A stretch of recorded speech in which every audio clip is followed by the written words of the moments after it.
Alors, je vais vous dire deux choses.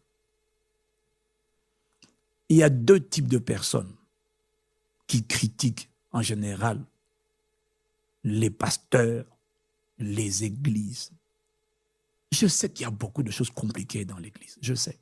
Là où il y a le blé, il y aura toujours l'ivraie. Là où il y a le bon, il y aura toujours le mauvais. Satan va. L'église est la deuxième institution combattue par Satan.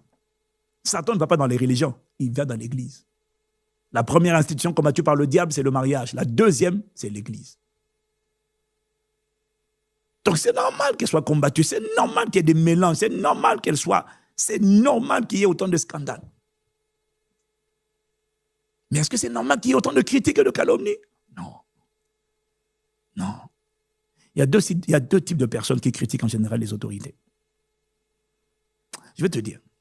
Premièrement, le premier type de personnes qui critiquent systématiquement et régulièrement les figures d'autorité, ce sont les personnes qui elles-mêmes, ce sont les personnes d'abord qui ont grandi sans père. P-E-R-E. Ce sont des personnes qui ont grandi sans père, ou alors il y avait un père, mais ce n'était pas un père, c'était un mâle. C'était juste un géniteur.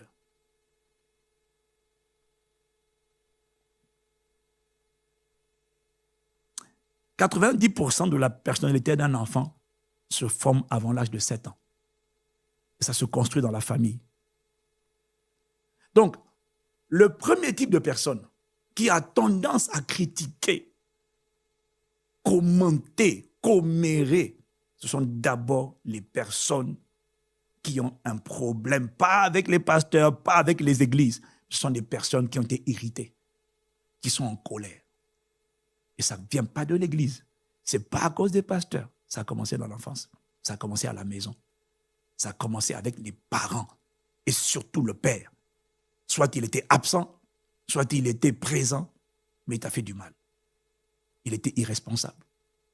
Et la Bible dit, dans Éphésiens 5 au verset 4, « Et vous, pères, n'irritez pas vos enfants. » La version anglaise dit, « Ne poussez pas vos enfants à la colère. » Il dit ça à qui? Aux pères, parce que les pères ont une énorme responsabilité devant Dieu.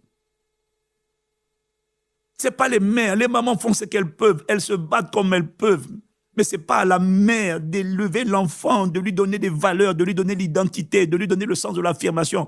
C'est au père. Et quand le père, soit il n'était pas là, alors quand il n'était pas là, l'enfant a découvert, l'enfant est en colère parce qu'il y a un vide qui n'est pas comblé en lui. Il y a une affirmation qu'il ne reçoit pas. Il y a une identité qu'il ne reçoit pas. Il y a un amour qu'il ne reçoit pas.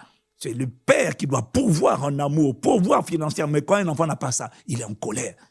Et dans l'église, on reçoit beaucoup de gens qui sont venus fatigués, chargés, et notamment à cause de l'absence des pères, à cause de l'absence des pères, à cause des blessures des pères, à cause de l'irritation des pères. Beaucoup viennent avec le rejet, beaucoup viennent avec la colère. Alors je tiens à te dire, tu vois, cette tendance à critiquer, à calomnier, ça n'a pas commencé à l'église. C'est faux, ça a commencé à la maison. Ça a commencé avec ton père. Tu fais un report sur toutes les figures d'autorité, sur les pasteurs, sur la police, sur les politiciens, sur les chefs d'État. Tu fais un report de ce ressentiment envers ton père. Tu le bascules sur tous les autres. Mais ton problème, ce n'est pas le pasteur. Ton problème, c'est d'abord l'autorité. C'est l'autorité paternelle d'abord qui est... À qui tu en veux? C'est impossible d'avoir bien grandi dans une famille structurée, une famille équilibrée, une famille épanouie, d'avoir reçu l'amour de son père, d'aller critiquer les gens. C'est impossible. Enfin, c'est très peu probable. Les premiers types de personnes qui ont tendance à calomnier, à commenter, à ragoter, à commérer, ce sont toujours les gens qui sont en colère à cause de la défaillance des pères. Ça n'a pas commencé. Alors, ce n'est pas grave. Jésus a dit, venez à moi, vous qui êtes fatigués, chargés, je vous donnerai du repos. Ce n'est pas grave, tu es le bienvenu dans les églises, mais quand tu es malade, reconnais au moins que tu es malade, parce que c'est terrible d'être malade, d'être un cœur brisé. Tu es en colère. Mais reconnais que tu es malade intérieurement, que tu as des blessures dans le cœur. Parce que Dieu ne guérit pas des gens qui ne reconnaissent pas qu'ils ont été guéris.